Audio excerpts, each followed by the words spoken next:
My plan was to become a marine biologist. Oh, nice. Wow.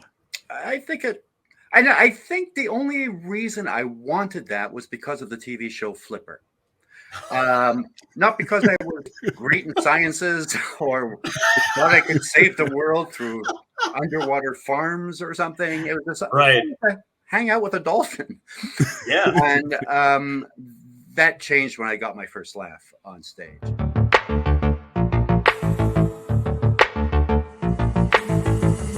Dystopia tonight.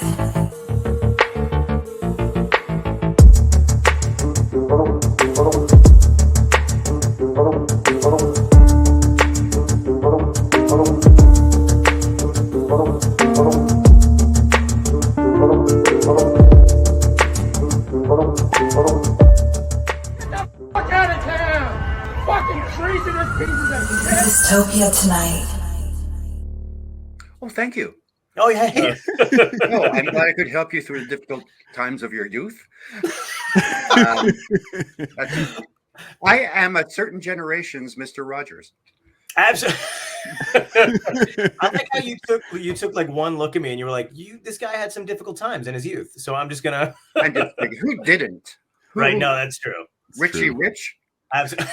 There's a reference for you youngsters out there. Yeah, that's a good question, dude. Who helped you? Was there comedy or somebody that you looked up to that was famous that kind of helped you get through your awkward teenage phases? Oh, when I was growing up, I was big into television. I felt, looking back, I feel like I was watching television 24 hours a day, which was not, I'm pretty sure was not happening. But it was during, all right, everybody, get ready to Google. Here are some of the shows I enjoyed. I mean, I was big Carol Burnett, the Dick Van Dyke Show. Oh, yeah. Anything with, I also would watch a lot of old movies when I was young, like the Bob Hope and anything with Jack Benny. Anyone who made me laugh, I would sort of gravitate to. And I loved, especially in the older days, they all had these sort of strong personas. Like Jack Benny had set up this character. He's a perpetually 39. He's a skinflint. He had this amazing cast of characters around him. And so I loved the people who worked in a great ensemble. Yeah.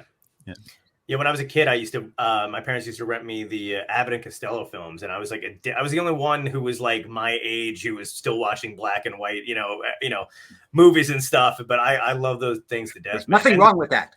Right. You can learn from that. There's nothing being done now that hasn't been done before. Dude, that is so true. I used to tell people that all the time. They used to get like aggravated with me because they'd be like, I love this guy. He's brilliant. He's completely original. And I'm like, actually, in 1952, comedy nerd stuff. I'm like, yeah, the only thing they had was censorship. They couldn't do anything really sexual or anything swearing. But aside from that, there's everyone from, again, get your Google ready. Bernie Kovacs were doing these amazing things. Did you ever have like culture shock where like, because I grew up watching like, Buddy Hackett and like the Love Bug movies or the Herbie the Love Bug. And then I would see him do stand up and I'd be like, oh, it's the guy from the Love Bug. And then it would be the most filthiest, raunchiest thing. Yeah, we would do shows when we were doing Who's Line. We would do shows in Vegas. Drew would take us to Vegas every Super Bowl weekend, and we would do a bunch of shows. And then people would come to see Drew Carey, the lovely guy who hosts Who's Line, and then he would go into his material, one of which was basically pasting Brad Pitt's picture to his balls. So you could just see faces of people going, "What?" I love it. Oh my God. I got to work with Drew at Bananas Comedy Club, and half the audience was there for Price is Right. And I was thrilled because I knew, I know what he does or whatever. And I was like, oh, these old ladies and they had the stickers on with their names on it. And I think he loved it even more because he was like, this is going to be great. Oh, yeah. He loves that. Yeah. And God bless him. Oh, yeah. I can say nothing bad about Drew. The loveliest. I always say, if you're going to know a millionaire, he's the millionaire you should know. Incredibly generous, a lovely guy. I've never seen the staff at a comedy club happier than when he was there. I only worked with, there was that one time, but they were like, Drew Carey's here. This is going to be an awesome weekend. Like, they're like, I may be able to pay my rent this weekend. Oh, yeah. Because he's just a generous dude. Horribly. It's like, oh, here's $100 for looking at me. It's like, oh. Yes. Yeah. Oh, I know. And it's really, and you're just like, I'm like, I'm also poor, so I don't have, I'm like, can I wait tables too? Because this comedy club money's not cutting it for night. This is crazy. What was one of the questions we always ask guests that are on is basically, did you have an interest in comedy the entire time you were younger growing up to get into it? Or did you have any other passions? Like, was it like, you wanted to be this and your life took a turn into comedy? Oh, yeah, it took a major turn. I mean, I was always a big fan of, as I said, movies and sitcoms of all time. But my plan was to become a marine biologist. Oh, nice. Wow. I think the only reason I wanted that was because of the TV show Flipper. Not because I was great in sciences or thought I could save the world through underwater farms or something. It was just right. Hang out with a dolphin. Yeah. And that changed when I got my first laugh on stage, and it was like, bye-bye. Do you remember what you were doing? It was I was very shy as a kid, and in high school I was dared by a friend to try out for the school play, which I got. The Nice. Death and Life of Sneaky Fitch, a musical Western. Wow. And I played Mervyn Vale, the Undertaker. And I still remember that moment of getting that first laugh. And it just seemed to go on forever. And I thought, oh, yeah, this is what I want all the time. I imagine it's what it's like with heroin. This is it. By science, hello theater. Oh man, that's great though. I did my first school play. I was a eunuch, so I didn't have the same. It was a funny thing. What'd you say? Do you get any laughs? Or I did, but not for the right reasons, and probably not on stage. Yeah, they I think it was in Forum. It was a funny thing happened on the way to the Forum. Oh yeah. And they were like, oh, we don't know you and you can't sing, so you're gonna be a eunuch. And I was like, okay, cool. But they put me in this like MC Hammer costume, so I had like a vest when it was opened, and I was like, I don't think eunuchs were this cool or wore. Yeah, really. Like, is this like, just too advertising? Come on, get some of this. Yeah, exactly. And I was like a sophomore in high school too, so I still had the braces. I'm like, this is all bad, all of it. But yeah, that was my first time ever first and last time doing a play. Or a musical, but that's learn something new about you every day, John. I really didn't know that. Like 100 plus shows. I don't ever really say it. I gotta say, you look very good. This is no. I don't want you to feel uncomfortable, but you look very good, very attractive, man. Nice beard. Both of you, very attractive. Thank you so much. Thank you. You're the first person to really compliment us like that on here. So thank you. People are dicks. What can I tell you? This is where Colin starts naming names. All right, go. I'll tell you. I got some names. Who do you hate? It's pandemic times. Nobody cares anymore. It's over. No, pandemic is full of love. Yeah, that's true. It has shifted things a little bit. I love that. I read an article recently. You're going out. You're still doing out. Going tour and doing shows, stuff like that. You got the Scared Scriptless tour, and you're doing stuff with a hypnotist. But you guys are insisting that it's vax, which I appreciate like to no end, because you're. I mean, obviously you're who you are, and you can definitely demand that kind of stuff. Really? I think so, right? A lot of pushback, but still. That's what is going on in my head, because I feel like there's no way I should. I feel like I deserve pushback, and then we had a lot of shows in Florida, and they were not going for it. So we found okay. And I feel bad because we have people who want to see shows in Florida, but the situation is, I don't think anyone feels safe, and I love the show we do. I really enjoy it. Don't want to get sick because of it. Right. Same. Yep. Yeah, it is. It's a weird kind of thing. I just had to, Tom and I were just talking about it earlier, but I had to, always good on a live show to reference something that nobody saw you talking about. No. I criticize myself as I'm going along, by the way. That's great. Fine. That's great. I'm gonna start doing that. Yeah. Sorry, I'm just happy to have a guest that's quick enough to play right off of it. He doesn't even mind. He is an improv master. The guest isn't trying to click exit randomly. Like, how do I get out of this? He just freezes. This is my show. This is my show. Yes. Like I had to cancel a bunch of shit in this month basically, and in February or whatever. But it's cool because it's like some of the comedy clubs are really, like you said, they're pretty decent with it, and they're like, oh, we're just going to reschedule and move everything along. And some are just really not cool about it, and they make you feel like you're a piece of shit for not wanting to catch this stuff. So it's a bummer because, you know, I'm sure you love to perform as much as anybody does. And it's bizarre because, I mean, it used to be at the beginning of our show, we would always say, we're not taking anything political because immediately it splits the audience in half. And we don't do political humor. We're just goofy. Yeah. So, and that was fine. But now it's weird to say we're not bringing anyone up here who isn't double vaxxed and masked. And it feels different. But we're doing it. And so far it's been fine. There hasn't been any sort of cool mass demonstrations. Yeah. That is good. That actually, it worked the opposite for John. Like John had a show recently, right? A couple months ago where they said, sorry, you have to be vaxxed. It got so much pushback that people made such an uproar about it that it sold out swiftly because the people that were vaxxed were like, thank God. And they jumped into it. I'm like, exactly. Right. I don't get, I mean, there's a lot I don't understand about the human race. But, I mean, really, we were the worst species to inherit the earth.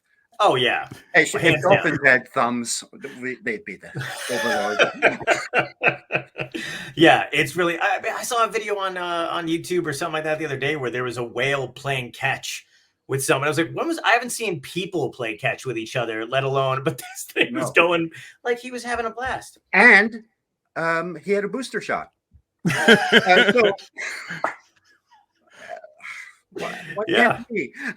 I saw a turtle giving him out on the beach. It's been they've been really helpful. I know. Listen to our animal friends. They seem to know what's going on. Now, see that? If the dolphins end up inheriting the earth, you're going to regret the improv thing over marine biology.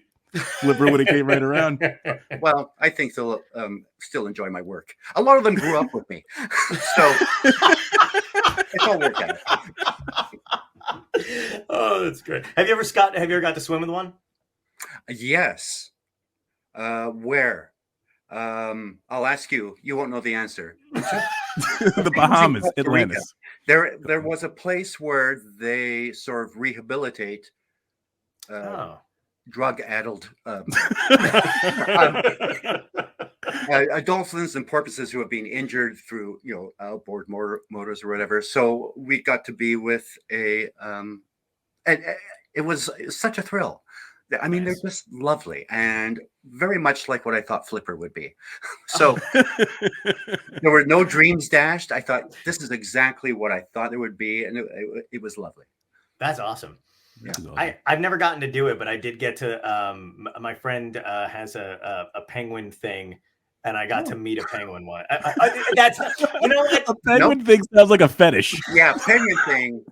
Never add thing at the end of something. I know. It immediately takes it somewhere else. I don't know why I skip ahead in my brain where I go, they don't want to hear the rest of the sentence, but the rest of the sentence normally makes everything make sense. Yeah. Yeah. I held a kiwi, which apparently is illegal. Oh. But it was given to me, so I didn't want to drop it. But it was cool. Really soft feathers, and wow. You think, why was this made? It's a bird that can't fly and is probably delicious to the predators. Right. Yeah, that is kind of sad. I never thought of it that way. I also didn't know they were illegal to hold. Apparently, well, I didn't find out till after I'd held it and thrown it up a couple of times because I'm a father. That's what I do. So it was nice. Oh my God. So you went from marine biology, you did your first play or whatever, you were doing that kind of stuff. Did you have any inkling into going into? Did you know what you wanted to do, or was it just the acting thing? And then you were like, it was just the acting thing. Here's the thing: when I was growing up, there was no improv really. Mm-hmm. There was Jonathan Winters, right? And then Robin Williams came later. But there was at no point when I was at school or growing up did anyone ever say, I'd like to be an improviser. Because, yeah. I didn't thought of it that way. And so thank you, Whose Line, for giving us a career, because otherwise, I certainly wouldn't be here. I'd probably be somewhere in the Galapagos playing with a turtle. When you started you started in Second City in Canada, and then was the goal there? Because I've had a few Second City guys on before, and it's kind of almost mixed, where it's like the goal was to get to America, or they were kind of just thrilled that they were doing what they were doing in Canada. You know what I mean? Just happy to be performing, stuff like that. Did you have that thing where you were like, I got to get to the US to do like, SNL, TV. That kind of stuff, TV? No. Well, I mean, anyone who's followed my career realizes it's not planned very well. But I never thought of that. All I ever wanted to do was just work. And so Second City was great. Before that, I'd been working in theater sports in Vancouver, which had led to improvised productions. And because of the success of that, led to like real plays and some television. And then Ryan Stiles, who we sort of grew up together, he had done the Second City at Expo. And of course, he did all right. So they asked him to come back to Toronto. And then I had moved out to Toronto with a girlfriend, and he got me an audition. And I managed to get Second City. And the woman who auditioned me became my wife a few years later. Oh, wow. Yeah, so he's been very important. And he also, through him, I got Whose Line. And I'm pretty sure my daughter is his. We don't talk about it because... Awkward. It's very awkward. Yeah. So, but yeah, I never thought, oh, this is the thing. And of course, that's not the way I went. I ended up going to Britain and doing Whose Line there. Right. And it wasn't until they became an American show that sort of happened for me. Yeah, I remember seeing the Britain one on TV. I think it was on the Comedy Channel before it was Comedy Central. It was like whatever that was. Yeah, that's what it was. Yeah, I remember seeing it there too. And whose idea was it to switch it over to the American side? The British guys, because they're money hungry. They thought, if we, America is where the money is. And I have to say, the time in Britain was great. It was like 6 weeks in the summer where we'd work on the weekends. Every year they would call up and say, we have more money for you. And I kept thinking, why do people say showbiz is hard? It seems fairly simple. And they give us this incredible per diem. So we try to find things to do in London for a month. And then they decided to go move it to America. Because at that point, it was very popular amongst the college crowd from the Comedy Channel. And it had sort of a following. We'd actually, while we were doing the British series, we shot a few in New York. So when they first shopped it, I think they went to Paramount first, who wanted to have a VJ host it. And their thing was, we want young, good-looking improvisers. And thank God the producer said, you know what? It works for the old funny guys. Yes, they're ugly, but after a while, you don't even notice. And at that point, Ryan was doing the Drew Carey Show and had mentioned to Drew, they're looking for a host for the American version. And so he got Drew together with the producers. And at that point, Drew was like the biggest thing on ABC. So on his say-so, we got a show. And then we did the summer. It was sort of a summer show. We did 6 episodes. Did Blockbuster. Then they put us after Drew's show, and we did great. And then they realized how cheap the show was. So they put us against Survivor and Friends, so that even though we were killed every week in the ratings, because we were so cheap, we still made the network money. Wow. I didn't even realize that. My theater arts teacher in high school used to play that like a lot more than probably anybody realized. Like we would come in and there'd be like a VHS thing going on and she'd be like, I want you to watch what they do. And I had already seen it. So I was like, this is great. Like, so I guess it's better than having like a lesson. Yeah, it was. Just, it was 10 times better. Yeah, and it was amazing though too, because she really would kind of point stuff out that you guys had done or whatever. But it was like a double lesson because it was fun. I was always such a comedy nerd when I was younger that I liked watching anything. So I watched you guys over Friends. Trust me. I didn't. That's why you were like we were on against them. Because my family watched Friends over me. I wish I was joking. But my wife constantly goes, "Oh, remember this?" No, because we were up against Friends. Why would I watch this show? Oh my God! Were you at all surprised that like when they had like Drew Carey, like did you know Drew Carey at the time? Like did you understand that he because he does love improv, like he liked to do live episodes of the Drew Carey show.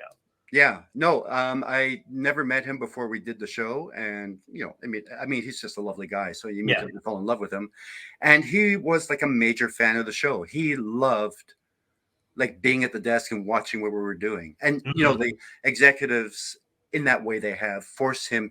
Well, you have to be in the last scene, so he would take classes. He read books. We would go down to the Improv on Melrose and do sets so that he would feel more comfortable.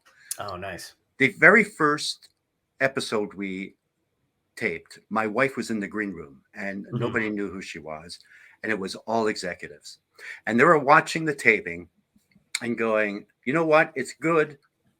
It needs stars.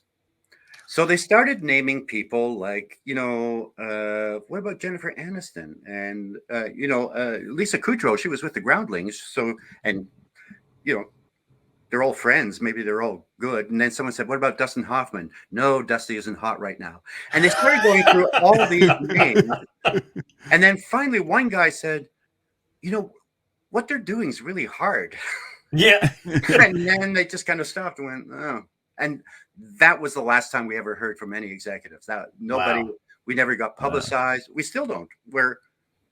I'm constantly getting tweeted, you guys should do that show again. We're like in year 8 of the CW. Nobody knows about it. It's like, just put like something out there going, hey, we have this show that you may remember. Right. Yeah. Why don't you watch it? Yeah, it is. It's crazy because everybody thinks it's so easy to do that kind of stuff. And I love improv. I think it's a lot of fun to do, but I remember there's a place in Boston that was around, I think it closed during the pandemic, called Improv Boston. Yeah. But they're so nice to comedians there. So whenever I was in town to do other shows or whatever, they would let me do a set at Improv Boston, and their audiences just love comedy. So it's fun. It's like a very friendly thing. And then at one point they were like, come on, stages. Cause when I'm doing my set, I do like to mess around and stuff like that. But like, come on stage, you can come on the last thing that we do or whatever. And I was like, sure. I forgot I was on stage. I was literally just watching them because everybody, that's a whole other skill, other muscle. Everybody's so familiar with each other and they're crushing. And I'm just this idiot. Like, it's like everybody's going super fast and I'm moving in slow motion, but I had a blast. It was so much fun to be on there. So it's crazy how hard it is to do it, but how easy you guys all make it look. It's nuts. You know what? It's really not that hard. No, people say, how can you do it? It's so hard. Mm-hmm. The only reason it's hard is because you have to do things we don't do in real life. Right. To listen to people and accept their ideas. That's it. I taught some workshops where I spent the entire time trying to get someone to say yes to what someone else has said. Because the first thing you want to go is, no, I have a better idea. And then everything just dies. Right. So, but it really is simple. We try to make it look hard because who needs the competition? Was there anybody on there that was because you did have a couple guest stars on at the time, right? Yeah. Like there was a few people. Was there anybody that you were really excited to have? I know you had Robin Williams on, which must have Robin Williams was great, and I think everybody was so thrilled. And he was one of those guys who knew everybody's name in the crew like within 5 minutes. Mm-hmm. Always was keeping the energy up, and he was at that point he was an Oscar winner. And he was doing our show up against Friends and Survivor. So it was, and we all were big fans of his. So it was just great, not only to be able to work with him, but also that he was such a lovely person, and that kept the dream alive. Nice. So that was wonderful. And Sid Caesar did a show, which Oh wow. For me was great, because Sid Caesar was someone who I really admired. And when you think of what they did a 90-minute live show every week. Right. And they had writers like Mel Brooks and Neil Simon and people who are responsible for some of the greatest shows, MASH and whatever. So to have him on the show was a real thrill also. Yeah, that was an awesome episode too, because the double talk thing was a thing that always blew me away. I don't know, it's just incredible to me. Oh no, he was amazing, and it was his birthday. I think he was 79, and he was still as sharp as ever. Yeah. Were those the two guys you were like? Were you ever starstruck by somebody? I'm guessing those two. Yeah, and that was it. I don't really care about other people. It was fine. Richard Simmons, I guess, but it was a time I was going through. I know I kid, but I truly believe that the episode with Richard Simmons was one of the funniest things ever on television. I thought he was so just committed to having fun and enjoying himself, and just made magic. I think it was unexpected too, because I don't think when that announcement happened, or that he was going to be on, I was just kind of like, really? Because the only thing I think I vaguely knew who he was from, like the joke, butt of the joke kind of stuff. He's always on talk shows or whatever. And then The Simpsons, and then you guys. And then that was my frame of reference. We never knew who the guest was. So it was, we did the same. It was like, Richard Simmons. Okay, let's see where this goes. Was there a big variance between when you were over in the UK? Because it's a much drier comedy there to me. I feel like it. Yeah. Actually, I think that screwed me up. My first show in Britain, I sucked, because I got into my head and I thought, we speak the same language, but there's a different reference level, and blah, blah, blah, blah, blah. And so I didn't put myself out there, and so the show didn't go well. And it wasn't until we did those shows in New York that they gave me another chance. And then I realized it was basically the same. They like absurdist, surreal humor at time. They were also getting a lot of the American shows, so they had a reference point to, if we make a Knight Rider reference, they would get it. If we ever did one, I'm sorry, but we actually have a fan who has a grudge about that. Horrible. But when we would improvise with British improvisers, when we were, I did a lot of work at the Comedy Store. I became really good friends with a lot of them. They have a very different style where they break the fourth wall always. And in North America, it feels like sometimes it's a little precious. Well, that's you've got to be in the scene all the time. But I love that, being able to comment on, oh boy, that was horrible. Let's see what he does now. So it was very presentational and fun. So it was different in that way. I find in North America sometimes we get a little more amongst improvisers anyway. The audience doesn't really care. As long as they're laughing, they're happy. Yeah. Was it hard to be on ABC with what you could say, what you couldn't say? Is there any because I heard that at some point there was extra, you guys just have stuff that was cut out because you were having so much fun, but ABC would be like, no. Yeah, it was weird because we come from doing the British show where there was no censorship. You could do pretty much anything. You could screw the Queen and slap her with the hand. It was absolutely fine.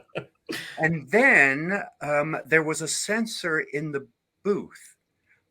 And in the first couple of shows, they would stop things. So, I was doing a thing where I was improvising with Greg Proops. I was supposed to be in love with him. So I kissed him. Then his voice comes over the intercom. Can you please make up something else? And then the next 20 minutes is unairable because Drew has a real button against censorship. So he was going, well, okay, I guess we'll go into motherfucking greatest hits. And then, so it was we can't use any of this.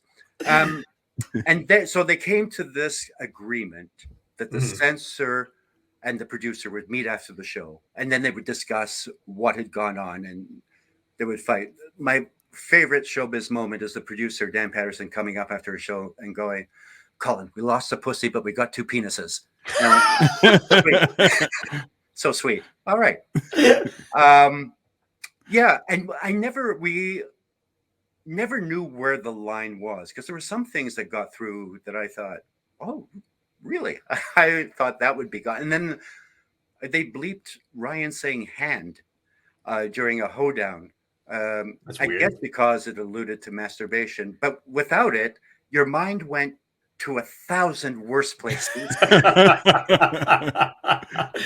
And then we did another show called "You Trust Us with Your Life" in Britain. We were shooting in Britain, but it was an ABC show, and the ABC censor had flown across and said, "All right, here are the rules. Of course, you can't say all the major swear words. You're allowed."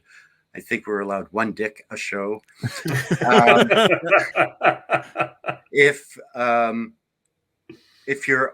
you play an old character, you can't shake. And if you're a prostitute, you have to be more coquettish than slutty. Those were our rules. Wow. Oh. So I was just looking forward to playing an old prostitute with Tourette's, because I had the character down.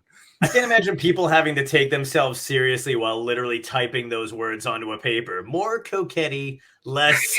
Yeah, it's bizarre. And especially when you're improvising, because you're just going with the flow. Yeah. So we found when we were trying to think of those rules, you would stop yourself. And then we thought, you know what? It's really up to them. We'll just do it. And then it's up to them to figure out what's not going to harm the American public. Right. Did you guys, when did you start doing the lives? Like you would do, you started going out on the road and stuff like that and doing like live shows with the cast, right? At one point, like I think for a while. Yeah, we did the Drew shows in Vegas. I guess pretty much after the show started in '98, and we did that every year for like 5 or 6 years. And then Brad Sherwood and I have been touring for 20. We just had our 20th year. Wow. And everybody sort of, I think Ryan was sort of the last to tour. Ryan, Greg Proops, Jeff Davis, and Joel Murray have been touring for a little while. But yeah, we thought, what the heck? Might as well do this while we can, because who knows how long this is going to last. Yeah. Do you like being on the road though? Were you like a road guy back in the day when you started out too, like doing like a bunch of shows on tour, or were you just primarily like? No, I stayed at home and did shows. The city I lived in. That was the beauty. Right. And, I enjoy aspects of it. The travel now has gotten. Oh no, no! It's just they're transporters or something. Yeah. I know, this is no.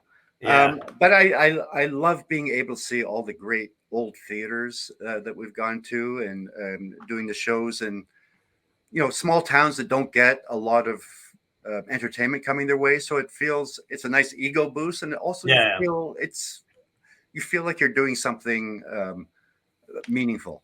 Absolutely. We have so many of our fans commenting on all these different forums. So we do have one, because we can see the ones that come across over on Twitch. And somebody actually said, I just saw the lineup for the Amazon Prime the Amazon Prime last one laugh in Canada, and think Colin is going to win. Did his improv skills give him an advantage in this show?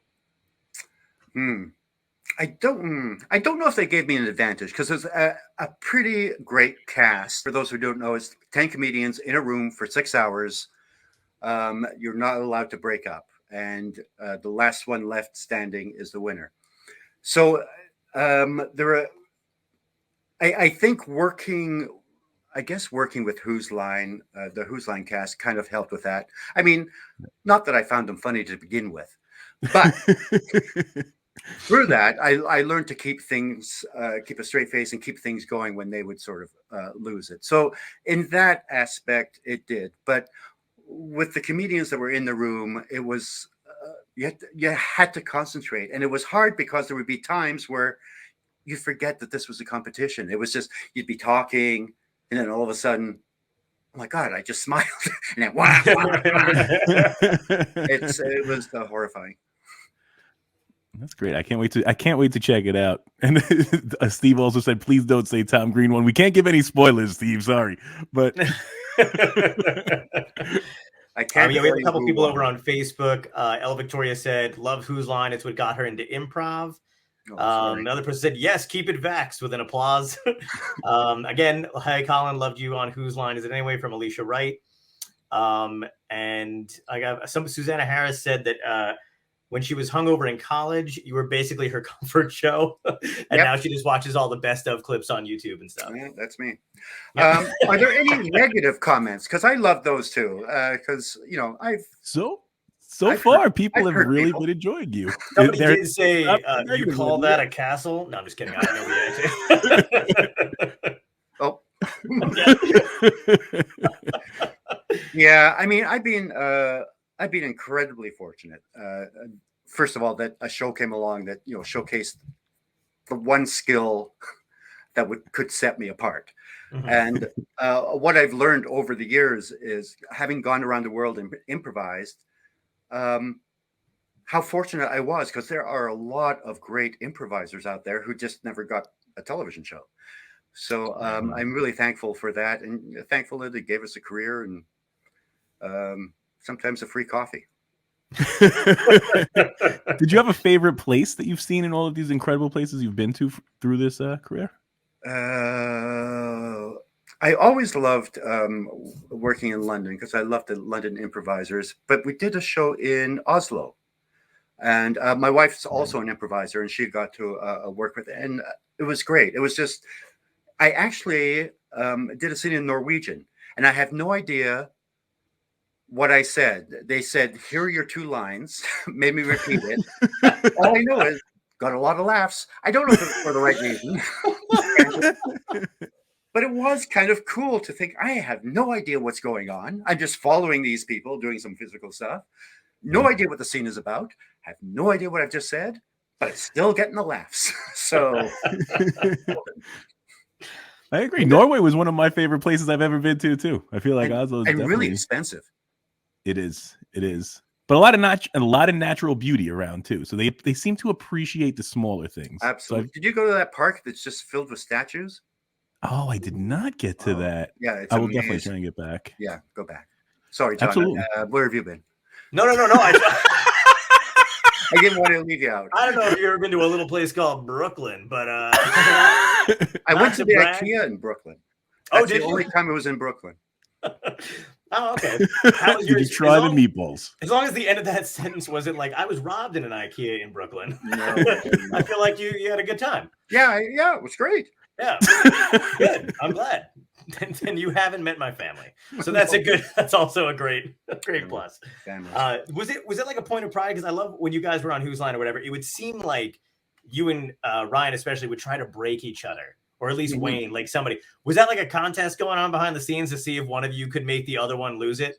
I don't think it was ever a conscious thing, but when you saw that moment of weakness, you pounced. It was like, you never thought, you're trying to, the scene is the thing. And then you go, oh, right. Oh, and it was it did fill me with pride, because everyone on that show are really jaded. They've seen a lot of comedy. They've seen a lot of stuff. So when you could actually break them up, it really felt great. And especially Ryan. I loved breaking up Ryan. I mean, Drew was pretty easy. Fairly easy. But when you got Ryan, it felt really good. Yeah. It did always seem like you guys almost would always. It was when you guys would do those things where you would get in each other's faces. I swear to God, it was like, I'm like, I don't know which one. We would bet on who was going to break first, and it was always a coin toss, because you never knew which one of you was going to start laughing. Yeah, it was. There's times I think, what was it that would make us laugh? And there was no constant. There would be the thing of course, I was being totally surprised by what the person said. And then there was the thing of not being surprised, but not believing that they actually said that. Right. So it was just constantly, and if anyone hurt themselves on stage, I was gone. Nothing to me is funnier than somebody hurting themselves. It's cruel, I know, and I feel bad about it. But I love someone walking into a lamppost. I have to run away and just corner for one. Is your home life very funny too? Because I feel like if your wife is doing improv, do you two both feed off of each other and with the laughs? Yeah, I mean, she's actually the funny one in the family. When we're out, I tend to sit back and quieter. Deb she's an extrovert. She's a great storyteller. I've heard the stories all thousands of times, but because she always adds a new element, which I think is great. And at home, we have some good laughs. There was one time I made her laugh so hard she fell into our pool, completely with a bathrobe and her pajamas. Again, another proud moment of my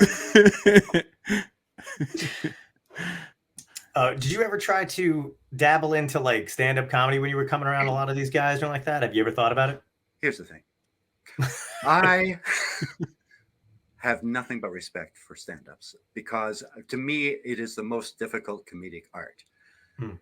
With stand-up, it really is you against the audience. They sit back and go, okay, let's see what you've got. With improv, they're giving us suggestions. So they have a vested interest in us doing well. So we have maybe an extra 10 minutes before we can suck. And then we really got to pick it up. The one time I accidentally did it, we were doing Whose Line? It was with, Drew was hosting. And I got a call from my publicist saying, Spago is doing an event. It's for Las Vegas. The mayor will be there. And it's just sort of get Hollywood to do more movies in Vegas. And we would like you to host the evening. Wow. And I thought, there's nothing I hate more than hosting. But I thought, you know what?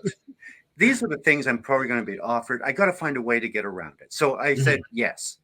So next day, I get a fax, which shows you how long ago this was. I get a fax, and it's the itinerary. And it says, Colin opens with 20 minutes of stand-up. So immediately I think, these people who have hired me have no idea who I am. So I call and say, hi, I don't know if you know what I do for a living. I improvise. I make up things. I don't have a stand-up act. I don't have anything. And they said, well, just be funny for 20 minutes. I went, oh, okay, thank you. Thank you for the I never thought of it that way. So we were shooting on the weekend. I went to Drew and said, Drew, listen, I have to do stand-up for this thing. I've never done it. Do you have any tips? And he thought for a second and went, get out of it. And I thought, okay, that probably is the best advice. But I don't feel I can do it. So I show up to Spago's, and it's just packed. There's no stage. It's just a floor with everyone is schmoozing. Yeah. And there was they were showcasing an Alberta vodka. So I immediately went over there and just started. And then I thought, okay, I'll do something. And just as I was about to start, the promoter said, oh, we have to, we're holding 10 minutes. Spielberg's coming. And I went, oh, yeah, okay. So, and let me just say, at this point, I didn't have anything. I had no act. All I thought was, you know what? I'll tell a story. I'll get stuff from the audience, and then just and make a funny story for 20 minutes. So luckily, there were these two guys who were just glued onto me, and giving me every suggestion. Nobody else. At one point, the promoter stands up and yells, "For God's sake, listen to him. He's trying." So I thought, this is not. So I got through it, and then as I started to leave, and then I found out it wasn't Steven Spielberg they were holding for; it was Steven Seagal. So there was like no positives. I did it, I guess, but that taught me, no, this is not your gig. This is leave it to professionals. That's the greatest non-stand-up story ever, though. And it was very stand-up in being a non-stand-up. Everything you said, I felt my stomach set, like with no stay. Oh, I was like, oh, that's a bad sign. Oh, the 10-minute hold, only 2. Yeah, there's nothing better than sitting around with a bunch of comedians and just hearing their horror stories. Yeah, but they just never end. Oh no, it never does. It's a weird. You know what's crazy about it is that every fiber of your being before going on points to you're like, you shouldn't be doing this. There's an exit right there. You could leave at any fucking time. You can go home but you just still do it. Like I remember being asked to do 25 minutes when I only had 6. And I went, yeah, I'll do that. And I just wanted the experience. I was like, no one else is going to ask me to do this right now. I'm going to do it. And I mean, I died a death. And there is something about embracing that. Embracing the bomb, where you it was the Who's Line guy. It was Chip Eston, Brad Sherwood, Greg Proops, and me. And we were asked to do a corporate in Hawaii. And as you know, as a stand-up, corporates, I always say a day without laughter is a corporate. And so it was a used car salesman or something. So we run out there, and it's like 18 tables of people, and we go, hey, how many of you have seen Whose Line Is It Anyway? No one. All right. So the only laughs we got were from the performers who were not on stage because it was so horrific. And there was some funny stuff happening, but not a peep. Nothing. Except Greg Proops would be snorting over there watching us die. But I truly feel those make you stronger. Oh, yeah. Yeah. It makes you survive any normal situation in your life way, but any family altercation, any kind of, you're like, yeah, none of this matters to me. Absolutely. Yeah, I had one. I was in Michigan during the whole Trump thing or whatever, and I'm like, I've got an hour, and then the last maybe 15 minutes, I'll get into like some Trump jokes just because it's what's going on. Yeah, you know what I mean? Yeah. But I was like, and most of the time, yeah. Exactly. And like, I don't know if you know Jessica Kirsten, but she's a hilarious comic, and she said basically when she goes into Red State, she's like, I follow a few rules. She's a vegetarian. She's also a lesbian or whatever. She goes, but when I'm in those states, I love meat and I love dick and I love the president. I'm just like, it's like, I don't want to die. So I'm like, yeah, it's good advice. But I mention his name. The audience goes into a fit of rage because I guess they just saw beard, long hair, and we're like, fuck you. So they just lose their shit. But my friend who I travel with all the time, Joanne Filan, literally kicked open the 2 doors in the back to come into the place. I thought she was going to Richard Gere me out of, because I was just up against the wall and had nowhere to go. And these people were like rioting. We should be getting close to Star Trek territory where everybody loves each other. There's no money. Yeah, I would love that. Everybody's wearing the same shit. Although I think we had a Third World War before that happened. Yeah, we had a guy from the CIA on the show, a retired CIA dude who always insists that there's going to be a Third World War, and he's like pretty confident. Is it like going to be next year? Because I got some gigs I got to reschedule.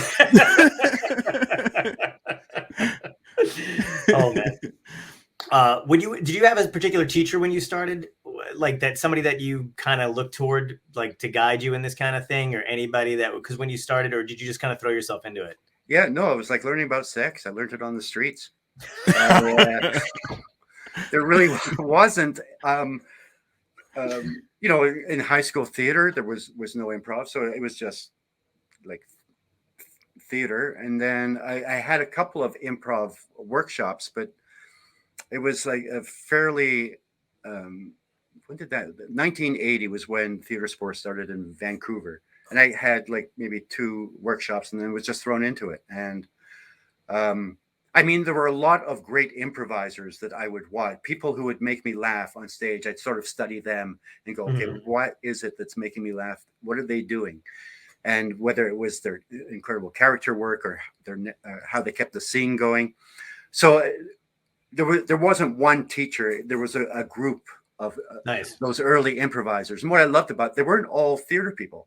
They were from different walks of life. One was a cable installer, and there was a chef. And so it was nice getting different points of view. So it wasn't all from an artistic sort of head up my ass thing. Yeah. And actually, I guess artists, of course, we are essential, but sometimes we. Oh, sure. Yeah. I actually like that you mentioned that quite a few times. You're like, yeah, I get it, I respect it, but it's not the way I work, which is kind of nice. Because people tend to kind of blow smoke up their own ass when they're talking about that kind of shit. And I don't even know what they mean half the time. There's people who, have been doing it for years and they say something and you're like, I've never experienced that. Is there something wrong with me that I've never had that epiphany or... Yeah, I had no epiphany. I just like work. My thing always was, this is my job. It's not my lifestyle. Yeah. And Brad Sherwood and I were actually talking about having a coffee table book that was just called Keeping You Humble. Because, these things where, there was one show where we asked for a couple of bottles of water by our stools and we got, what are you, the fucking Rolling Stones? We're not asking for a lot. Right. Keeps you humble. Yeah, absolutely. Yeah, that's the cool thing about it too, is like, I learned kind of early on, if you can separate what you do and still have that thing. Because I never, like, everybody I knew moved into the city immediately to do stand-up. And I like had a choice whether I wanted to keep my apartment where I was living in New Jersey or go into the city. And if I went to the city, it would be nonstop. That would be my whole fucking life. It would just be around comedians, whatever. And I really do like that I went and had like a social life and then dabble in comedy.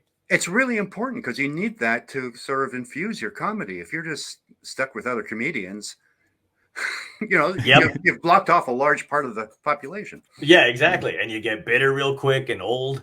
I don't know. Yeah. Did you have it covered? I'm fine. Did you have a regular job before you went full force that this is my career now? No, because I felt that would hold me back. No, I felt I had no skills, so there really wasn't. I was a waiter for a little while, and then when I thought, no, improvising, that's where I'm going to make the big bucks. We started off in this small theater, and it was literally pulling people in from the streets because nobody knew what improv was. Mm-hmm. And then within a year, it was the big thing in the city. We actually we're able to pay improvisers. So I started making enough to at least pay the rent and pay food. So I was very lucky. Yeah. Nice. Before that, telephone soliciting for a couple of days. I was a waiter. That was my longest, maybe 3 months. And then those jobs that you do just for, a day. I was Uncle Fred's chicken, where I had to dress in a chicken outfit, and then driven to radio stations for some reason in my chicken outfit and being interviewed. But all I could do was, and it wasn't until the fifth one that I thought, why am I in a chicken costume? Right. We're on radio. What did your family think when you were going into the arts? Were they cool with it? Were they like...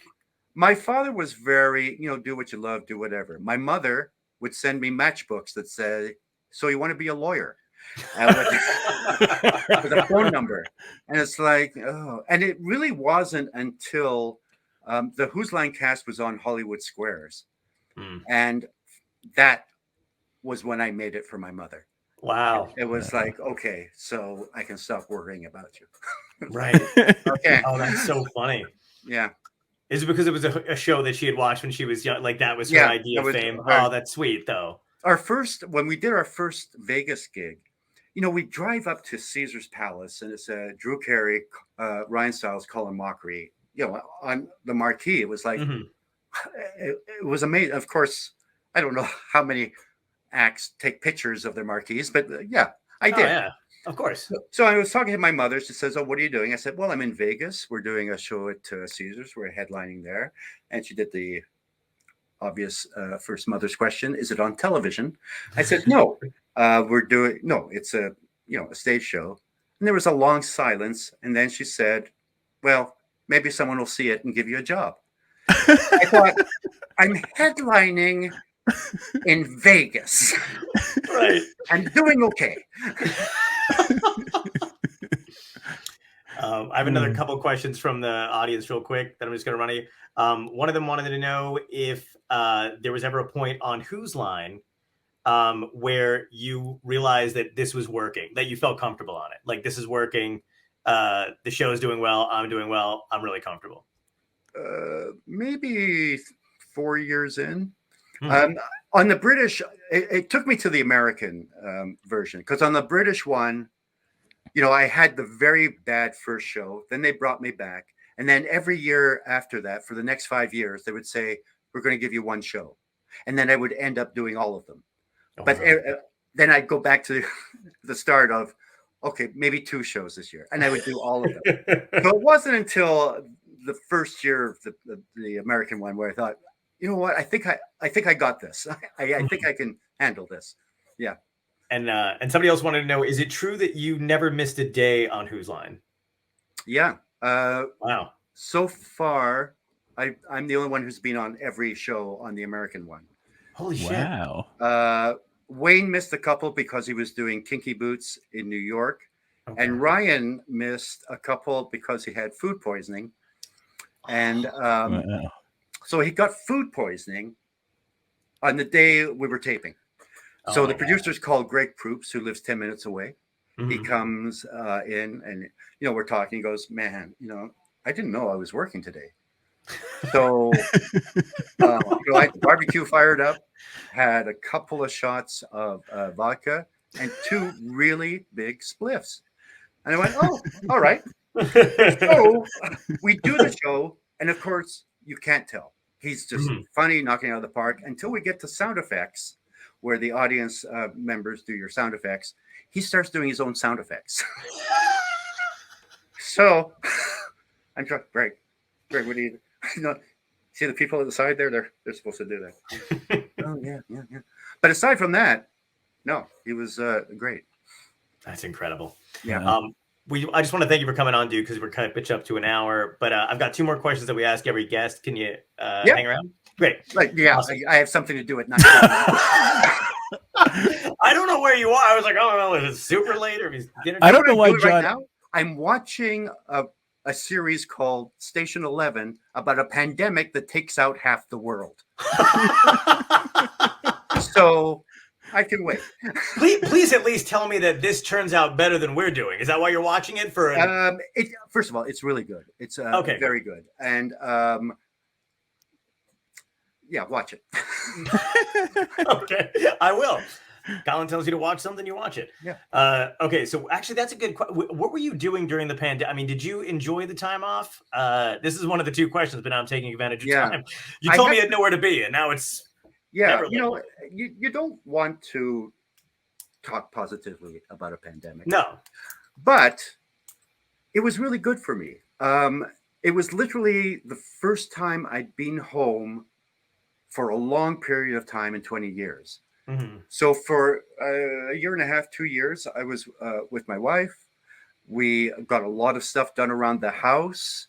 I started to really realize how much I needed more of a balance in my life, because leading up to then, I was doing the tour with the hypnotist, the tour with Brad Sherwood. I was shooting a movie in Utah. Mm-hmm. So my days were heading to an airport like 3 a.m, flying somewhere, driving somewhere, doing a show, flying somewhere. And then I realized during this time, oh, my body really responds to not doing things for a long time. So I think it gave me a little more insight into myself. And it made me, you know, I'm not planning on retiring soon, but I always thought retirement was something I could never do. Mm-hmm. But I thought, no, I could do it. Yeah. I don't think I'll ever fully retire. It'll be semi-retirement, but it was nice to know that I won't go insane. Right. Yeah. No, I know what you mean. It felt like, you know, again, like you don't want to talk positively about it at all, but like it did feel like it was a snow day where it wasn't really anybody's fault. You were just like, it's a snow day. I can't get out on the road. There's no plow. Yeah. You know what I mean? Like, we actually connected with people who we don't see on a regular basis, but we start Zooming with them because people really wanted that human contact. So that was nice too, sort of revigorating some friendships. Yeah, I agree. And I think for a lot of us too, because like I don't know if you felt career-wise or anything like that too, where you just had more control over, like, sometimes for me, I was like, I don't want to do, there's a lot of shit I don't want to do anymore, and realize you don't have to do, because it was kind of eye-opening, because it was almost like, oh, if I don't do this thing in the middle of nowhere for no money, I might not work, and then I was like, oh no, that thing's gone now. And I really didn't have to do it. And I'm still here and I can create and do other shit. So it's interesting. Did you pick up any other hobbies or anything like that? No, I thought I would create more. But then I realized I'm incredibly lazy. I thought, oh, I'll write a bunch of stuff. No. Yeah. I read some books. I binged some shows and just, cooking. I did a lot more cooking. I've done my wife doesn't cook. So I do that. And she developed this gluten thing. My daughter became pescatarian. So it was like, all these new recipes I have to figure out on feeding everyone. So that was cool. Nice. That is cool. Do you got any more questions from the fan? You want to jump in, Tom, before I wrap it up? No, I mean, they're all over the place, and we appreciate everybody that's been checking us out. And make sure you jump over to that Twitch side so I'll pull them up if we get them on here, guys. And I appreciate you guys all being there. Just a lot of positivity coming for you, saying how much they loved all the different shows. The Robin Williams show was one person's favorite. Richard Simmons was actually another person's. So there was so much positivity coming. So we do appreciate all of that. But yeah. I'm better than I thought I was. I just would like to, at this moment, just thank everyone who has given me a career and watched the show and kept it going. Because, as I say, I'm doing something I love that didn't exist when I was growing up. So, and that's because people kept wanting to see it. And of course, I was very fortunate that Whose Line came along and the other improvisers. So I'm just ecstatic about how lucky I've been in my life and hope that continues.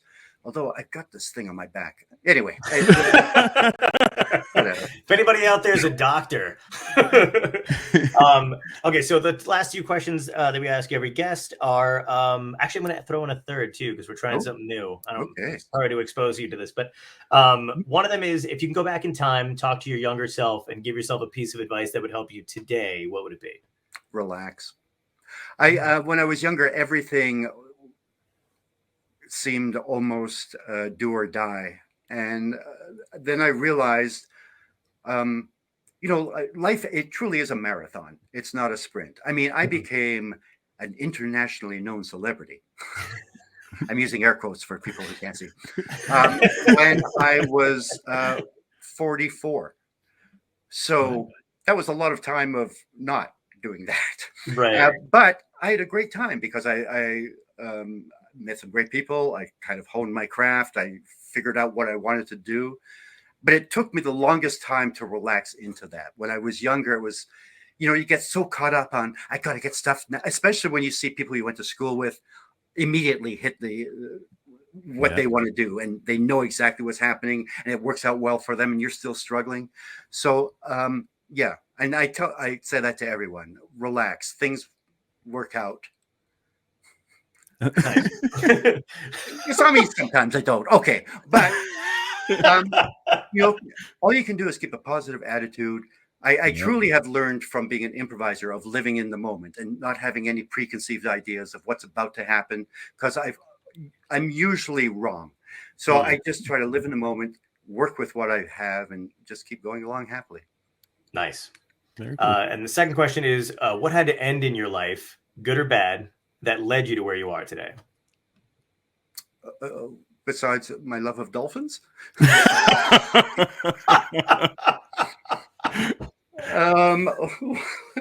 a really good question. That got so sad so quick.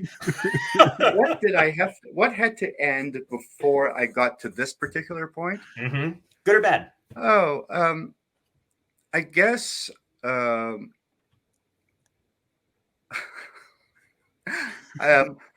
end of a lot of bad relationships when I was younger, because I found that those relationships I like to call my starter relationships, because they taught me what I didn't want.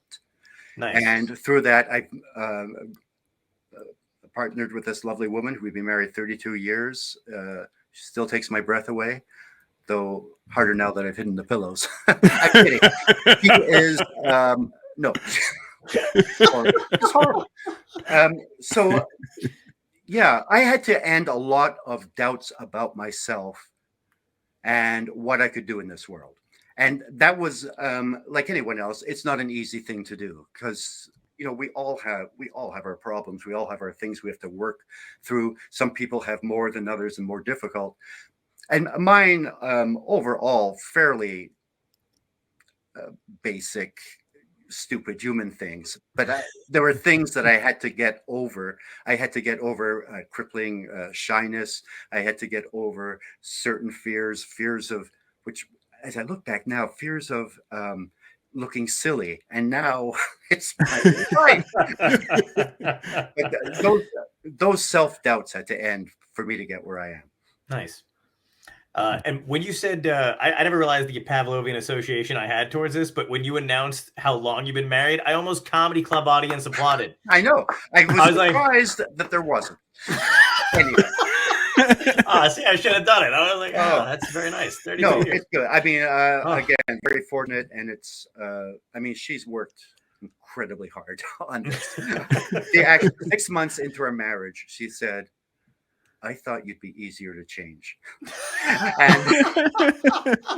And throughout the time, I have changed in ways that are pleasing to her, but I went at my own pace.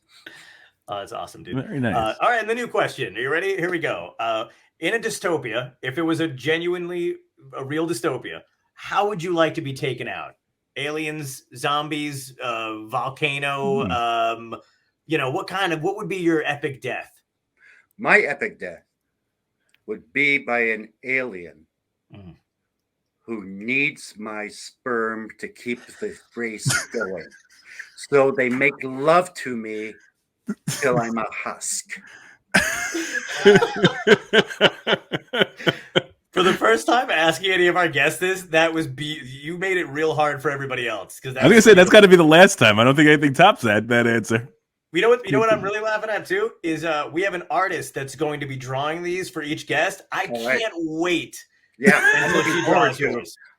And make it a good-looking alien, because I don't just like try to keep all races going. I'm particular. I'll tell her. I'll let her know. Yeah. I got taste. Right. You're a Trek fan. You understand how it goes. You always got good-looking aliens. Yeah. Dude, thank you so much for coming on. It was a pleasure talking to you, and it was lovely meeting you.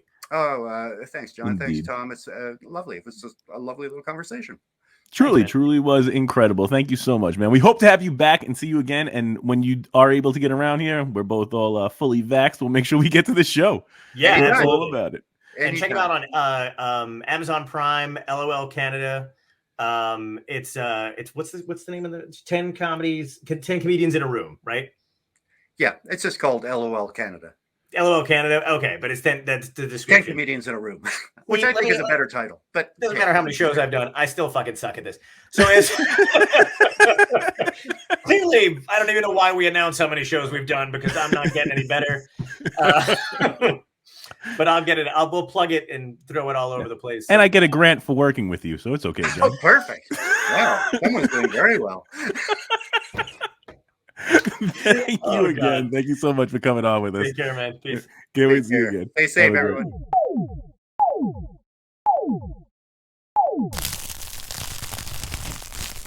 Dystopia tonight.